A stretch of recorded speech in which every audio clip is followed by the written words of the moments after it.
L'amertume t'amène à l'échec. Elle va détruire ta joie. Tu verras que tu n'as pas de problème, mais elle te rend triste. Elle détruit ta paix. Elle peut te détruire et détruire les gens autour de toi. Lorsqu'on passe trop de temps avec une personne amère, on finit par devenir amer nous-mêmes. Lorsque tu as l'amertume, tu commenceras à voir seulement ce qui ne va pas. Que ça fait trop longtemps que ça dure, tu deviens impatient. Laissez-moi vous dire, tout le monde a vécu des choses épouvantables et qu'on ne peut même pas imaginer. Nous tous, ça fait très longtemps que ça dure. Nous tous avons un domaine dans lequel nous souffrons. Et bien d'autres, il n'y a personne dans la vie à qui Dieu a tout donné. Nous tous, nous patientons pour quelque chose. Chacun d'entre nous patiente pour quelque chose. Mais en réalité, c'est facile de devenir amer. Parce qu'on a tous des raisons de l'être. Un cœur amer, c'est un cœur qui ne voit pas le lendemain, qui ne voit pas le futur.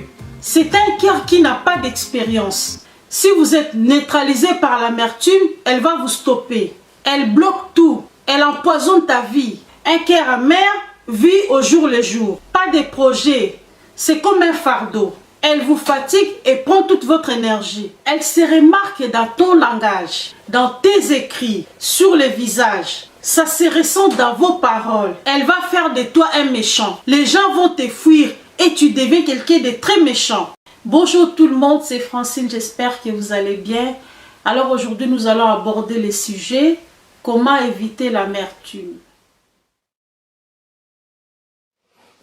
Dans la vie, nous rencontrons toutes sortes de personnes. Certains pourront être sensibles et prudentes, d'autres peuvent être offensives. Puisqu'il n'est pas possible de vivre seul, vous devez veiller sur votre attitude quand vous êtes offensé. C'est quoi l'amertume? L'amertume, c'est une émotion mal gérée, c'est l'accumulation de choses. Elle vient de beaucoup de sources, on ne les voit pas, elle est à l'intérieur de nous. On ne devient pas amer du jour au lendemain. L'amertume vient étape par étape, petit à petit. Plusieurs personnes sont tombées dans l'amertume. Ça peut être à cause de toutes sortes de problèmes, comme la perte d'un proche, la perte d'un conjoint. Ça peut être dû aussi de beaucoup d'humiliations. La trahison, des divorces, des déceptions, des échecs amers que vous n'avez jamais digérés. Si vous voulez vraiment savoir comment vous avez eu de l'amertume, regardez dans votre passé. Il doit y avoir quelque chose qui s'est mal passé, qui a créé de l'amertume en vous. Vous devez revenir à la cause qui vous a rendu amer. Demandez-vous, pourquoi suis-je amer aujourd'hui? Savoir qu'est-ce qui a provoqué votre amertume. Vous devez remonter à la source. Donc le premier élément, c'est d'identifier le problème. En effet, l'amertume débute dès que vous commencez à penser constamment ce qu'on vous a fait pendant très longtemps. Quand vous regardez en vous ce que les gens ont pu faire pour vous offenser, c'est alors qu'après cela, vous vous rendez compte de tout ce qui s'est passé. Et tout à coup, la haine aura envahi votre cœur en ce moment-là. Ensuite, vous développez ce qu'on appelle l'amertume. C'est comme quand la racine est bien établie, elle finira par devenir un grand arbre. Quand est-ce qu'une personne a de l'amertume? On a l'amertume quand on a subi de l'injustice, quand on est offensé, et aussi lorsqu'on a tort, et surtout dès que ceux qui vous ont offensé sont en tort. Exemple, la déception, une séparation dans le couple, les fiancés décident de partir et par la suite revient sur sa décision.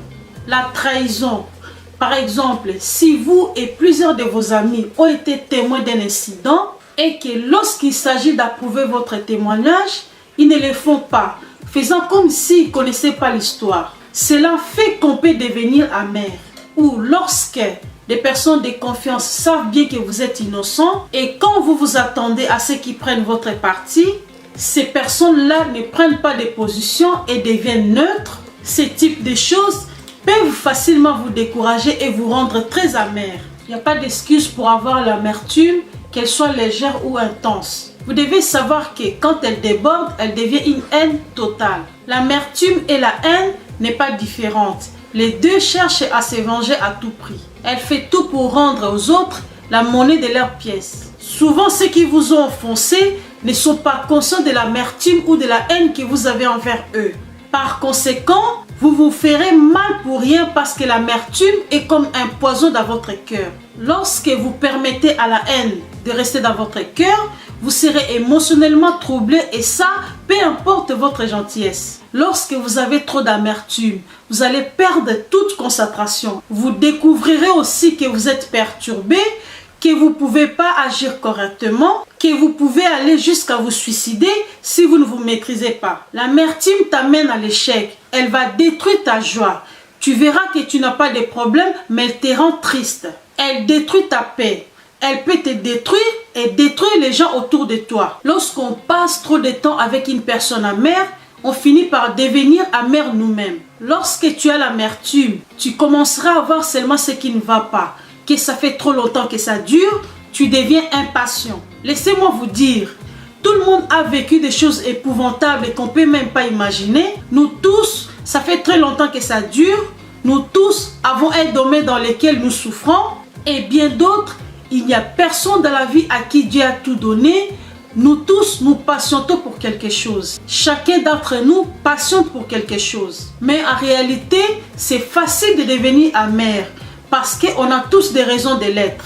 Certains plus importants que d'autres, mais il ne faut pas rester amer. Certaines personnes disent, moi j'ai des bonnes raisons de devenir amer et je ne suis pas quelqu'un qui pardonne les autres facilement, je ne suis pas Dieu, ma raison est valable. L'amertume et la haine vous amènent à ne plus vous estimer. Si on ne s'en débarrasse pas, ça peut vous tuer à petit feu. C'est une forme de captivité. Si vous êtes victime d'amertume, elle vous empoisonne et elle empoisonne ce qui se trouve autour de vous. Un cœur amer, c'est un cœur qui ne voit pas le lendemain, qui ne voit pas le futur.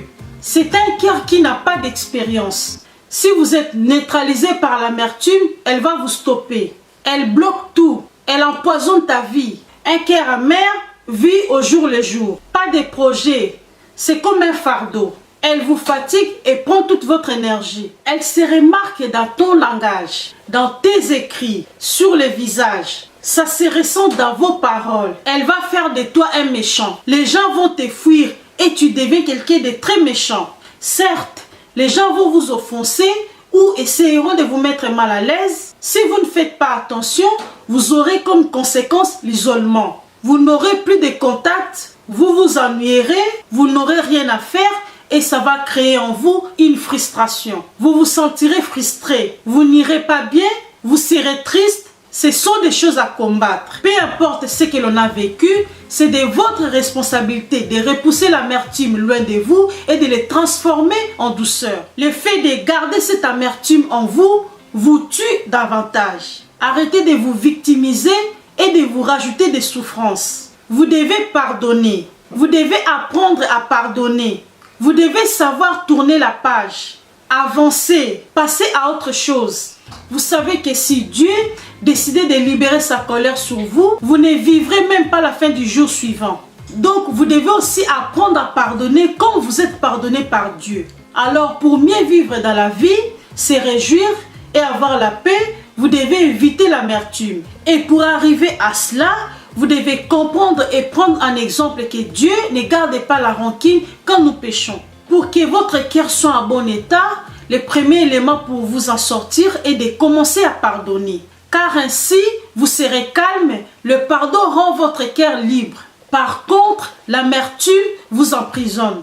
Vous devez apprendre à pardonner les gens qui ont offensé votre cœur. Pardonner, c'est être soi-même libre. Lorsque vous pardonnez, vous libérez la personne que vous avez pardonnée.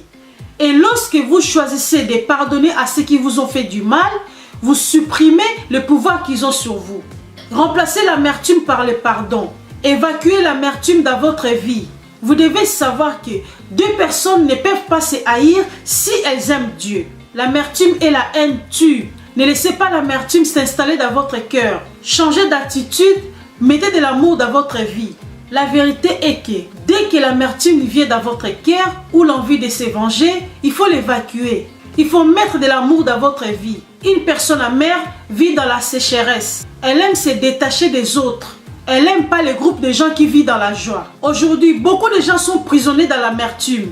Elle s'emprisonne et elle emprisonne plusieurs personnes avec elle. Si tu es dans ces cas, relève-toi vite. La solution, ce n'est pas la vengeance. Fais face, parce que tous, sans exception, nous sommes capables de nous relever. Repose-toi s'il faut.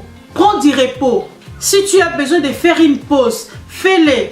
Tu serais bien plus efficace dès que tu te remettras à l'œuvre. Maintenant que les gens vous ont blessé et trahi, n'y restez pas. Décide de vivre heureux.